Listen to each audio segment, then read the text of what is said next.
टांगी ब्लॉक सांबादिक संघ और अन्नपूर्णा फाइनान्स मिलित सहयोग खोर्धा जिला टांगी ब्लॉक मंगलाजोड़ी बात्या आश्रमस्थली मेघा स्वास्थ्य परीक्षा शिविर अनुष्ठित हो जाइछि।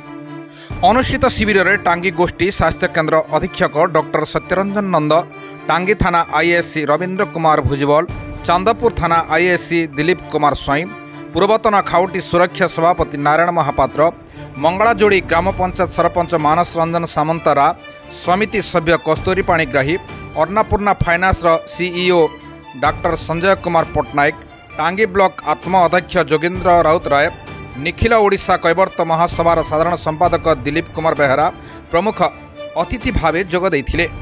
एही स्वास्थ्य परीक्षा शिविर में भेषज विशेषज्ञ डॉक्टर गणपति प्रधान, स्त्री और प्रसूति रोग विशेषज्ञ डा कवि चानिया, शिशु रोग विशेषज्ञ प्रशांत सावत, चर्म रोग विशेषज्ञ डा सुधाश्री पट्टनायक और अस्थिशल्य विशेषज्ञ डा सूरज सुबुधी प्रमुख जोगदे रोगी मानकर चिकित्सा करथिले।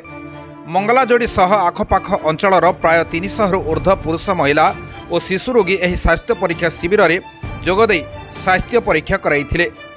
एहा सह रोगी मानकु मागणारे औषध बंटन करा जायथिला। सांबादिक संघ सभापति रामचंद्र परिड़ा, उपसभापति दुर्गा प्रसाद दास, संपादक सरोज कुमार पाइकराय, सहसंपादक सुधीर कुमार बेहरा, कोषाध्यक्ष कमल लोचन पाइकराय प्रमुख एही स्वास्थ्य शिविर को सुपरिचालना करथिले। एही कार्यक्रम में सांबादिक जदुमणि बेहरा, अभिजीत दास, विभूति प्रधान, मदन सुंदर साहू, अनंत प्रधान, सूर्यकांत साहू, कृष्णा घोड़ाई, रीना साहू, शुभ्र रंजन साहू, राकेश जगदेव, संतोष परिड़ा सह समाजसेवी प्रदीप कुमार साहू, प्रसन्न कुमार मिश्र एथिरे सहयोग करथिले। खोर्धा जिला टांगीरू दुर्गा प्रसाद दासंक रिपोर्ट, निर्मल टीवी।